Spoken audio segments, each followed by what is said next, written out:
Praise the Lord, hallelujah. परमेश्वर की प्रेरणा से एक नया संदेश आपके सामने बताने के लिए परमेश्वर ने मौका दिया है, इसीलिए परमेश्वर का धन्यवाद करता हूं। आज आपके सामने एक सवाल का जवाब बताना चाहता हूं। कई लोग मुझसे कहते हैं, भाई परमेश्वर कैसे बात करते हैं। मैंने बहुत बार अपने संदेशों में बताया है कि परमेश्वर आवाज़ के द्वारा बात करते हैं, दर्शन के द्वारा, वचन के द्वारा और भविष्यवाणी के द्वारा, स्वप्न के द्वारा। इस तरह कई रास्ते परमेश्वर अपने बच्चों से बात करने के लिए चुन लेते हैं। लेकिन आज इस संदेश के द्वारा मैं आपको एलिया के जीवन में परमेश्वर ने कैसे उनसे बात किया है वो बताना चाहता हूँ। एलिया के जीवन में हुई जो घटना एक है जहाँ परमेश्वर ने अपने वचन के द्वारा एलिया से बात किए है और अपने आवाज़ के द्वारा भी बात किए हैं। आइए बाइबल में देखेंगे। पहला राजाओं की पुस्तक अध्याय 19 वचन 9 में इस तरह लिखा है, वह एक गुफा में जाकर टिका और यहोवा का यह वचन उसके पास पहुंचा, हे एलिया, तेरा यहाँ क्या काम। परमेश्वर के स्वर्गदूत ने एलिया से कहा, तू होरेब पर्वत पर चढ़ जा, वहाँ तुझसे परमेश्वर मुलाकात करेंगे और तेरे साथ बात करेंगे। तो एलिया होरेब पर्वत के पास गया और वहाँ एक गुफा में खड़ा हुआ, परमेश्वर से बात करने के लिए राह देख रहा था, यानी वो प्रार्थना कर रहा था। तो परमेश्वर का वचन उसके पास पहुँचा, वो है, हे एलिया, तेरा यहाँ क्या काम है। देखिए यहाँ बाइबल में लिखा है कि परमेश्वर का वचन एलिया के पास पहुँचा। तो कुछ लोगों का सवाल है, परमेश्वर का वचन उसके पास कैसे पहुँचा, परमेश्वर ने कैसे एलिया से बात किया है। तो ये जवाब मैं आपको बताना चाहता हूँ। जब भी हम प्रार्थना करते हैं, हम पवित्र आत्मा के साथ परमेश्वर की प्रेरणा के साथ स्तुति करते हुए आराधना करते हैं, तब परमेश्वर आपको एक दर्शन में वचन बताएगा, आपके दर्शन में लिखेगा हाथ में हाथ से, या आप आवाज़ भी सुन सकते हैं। लेकिन यहाँ लिखा है कि यहोवा का वचन एलिया के पास पहुँचा, यानी परमेश्वर ने अपना वचन एलिया के सामने बताया है। एलिया, तुझे यहाँ क्या काम है। एलिया ने कहा, परमेश्वर, इज़राइलियों ने तेरी वचा को टल दी है और तेरे वेदियों को गिरा दिए हैं और तेरे नबियों को घात किए हैं। मैं अकेला ही बचा हूँ, मुझे तेरी सेवकाई के कारण बड़ी जलन हुई, कहते हुए एलिया ने बताया। और दूसरी बार फिर से, और परमेश्वर ने कहा, तू मेरे पर्वत के सामने खड़ा रहे, मैं तुझसे बात करना चाहता हूँ, मैं तेरे सामने से जाऊँगा। और जब परमेश्वर उस पहाड़ के पास आए तो पहले बड़ी सी आंधी आई और उस आंधी में परमेश्वर नहीं थे। उसके बाद वो आंधी के अंदर से एक बड़ा भूकंप हुआ, उसमें परमेश्वर नहीं थे। उस भूकंप के बाद एक आग दिखाई दी, उस आग में परमेश्वर नहीं थे। फिर बाद में वचन में लिखा है, आइए पढ़ता हूँ। पहली राजाओं की पुस्तक अध्याय 19 वचन 12 और 13 में इस तरह लिखा है, फिर भूकंप के बाद आग दिखाई दी, तो भी यहोवा उस आग में न था। फिर आग के बाद एक दबा हुआ धीमा शब्द सुनाई दिया। यह सुनते ही एलिया ने अपना मुंह चादर से टापा और बाहर जाकर गुफा के द्वार पर खड़ा हुआ। फिर एक शब्द उसे सुनाई दिया, हे एलिया, तेरा यहाँ क्या काम। देखो यहाँ वचन में लिखा है, एक दबा हुआ धीमा शब्द सुनाई दिया। इंग्लिश में लिखा है, then a voice said to him, यानी यहाँ परमेश्वर अपनी धीमी सी आवाज़ से बात कर रहे हैं। देखो, जब भी आप प्रार्थना करते हैं तो अपने कमरे में जाके एकांत में प्रार्थना करो, गुप्त में प्रार्थना करो, तो परमेश्वर आपसे बात करेंगे और अपने आशीर्वादों को देंगे। आज कई लोग दिखावा करने के लिए कलीसियाओं में बड़े बड़े ज़ोर से गला खोल कर पुकार के प्रार्थना करते हैं। लेकिन मैं कहना चाहता हूँ, जो व्यक्ति अपने आध्यात्मिक जीवन में, यानी अपने घर में या अकेले में, उसका स्थिति जो भी है परमेश्वर के नज़र में, वही बाहर भी दिखता है। आप बाहर दिखावा के लिए बड़े बड़े प्रार्थना करेंगे, लेकिन घर जाने के बाद उसी मुंह से गाली देना, डांटना, मारपीट करना करेंगे तो कुछ फ़ायदा नहीं है।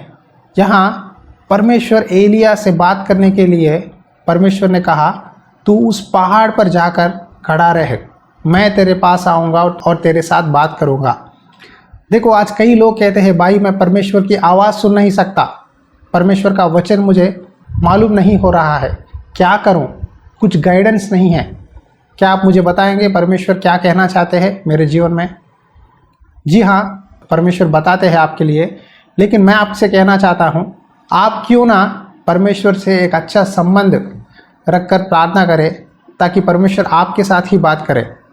देखो, एक सेवक आपसे बात करना, एक सेवक परमेश्वर की बातों को आपके बारे में बताना अच्छा है, लेकिन मैं कहना चाहता हूँ उससे भी बेहतर ये है कि परमेश्वर खुद ही आपके साथ अपने वचन के द्वारा या अपनी आवाज़ के द्वारा बात करे।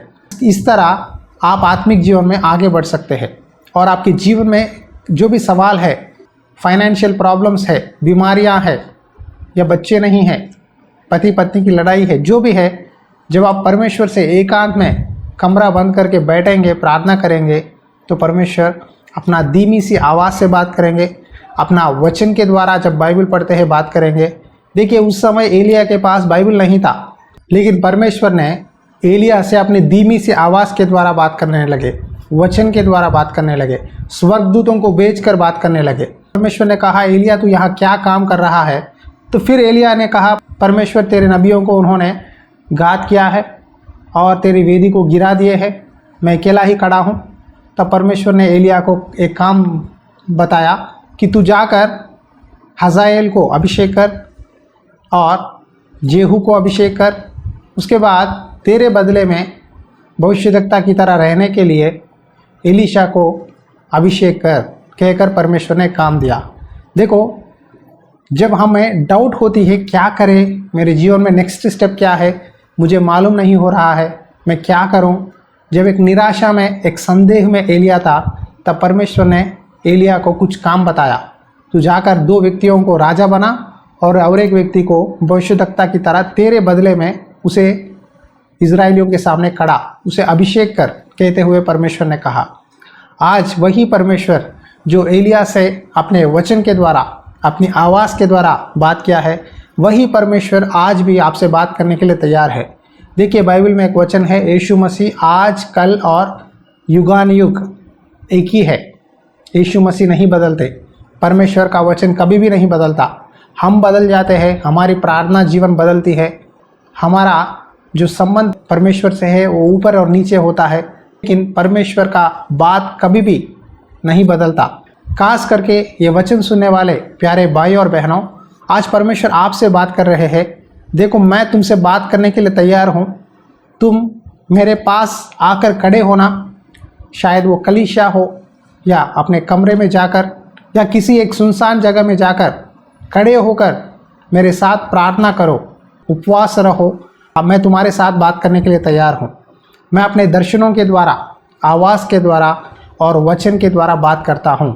देखो, परमेश्वर हमसे बात करेंगे, लेकिन आपको समय बिताना ज़रूरी है। कुछ लोग कहते हैं भाई मैंने 1 दिन उपवास रखी, 2 दिन रखी, लेकिन परमेश्वर ने बात नहीं किया, क्यों? देखो, आपके दिल में जो भी चिंता, निराशा है, सब कुछ छोड़ दो परमेश्वर के चरणों के पास। काली दिल के साथ, परमेश्वर मेरा दिल मैंने खाली किया है, कोई संसारिक चिंता नहीं है, सिर्फ स्तुति और आराधना करते हुए परमेश्वर के सम्मुख प्रार्थना करो, ज़रूर परमेश्वर आपसे बात करेंगे। इस समय आपके साथ मैं जुड़कर प्रार्थना करना चाहता हूँ। ये प्रार्थना बहुत इम्पॉर्टेंट है। आंखें बंद करो, आप जहाँ भी हो। आप एक बार इमेजिन करो कि यीशु मसीह आपके सामने खड़े हुए हैं और यीशु मसीह के सामने अपने पूरे समस्याओं को छोड़ दो। खाली दिल के साथ परमेश्वर के सम्मुख स्तुति करते हुए प्रार्थना करो, परमेश्वर ज़रूर आपके साथ बात करेंगे। परमेश्वर की रोशनी आपके ऊपर आएगी। ये समय बहुत सुनहरा है, इसीलिए आंखें बंद करिए, प्रार्थना करेंगे। अनुग्रहकारी दयालु परमेश्वर, मैं प्रार्थना करता हूँ इस समय, प्रभु तू हमारे सामने खड़ा हुआ है। आज कई लोग का मानना है कि परमेश्वर हमसे बात नहीं करते, परमेश्वर की आवाज़ सुन नहीं सकते, परमेश्वर का वचन समझ नहीं सकते, परमेश्वर की आवाज़ कैसे जाने।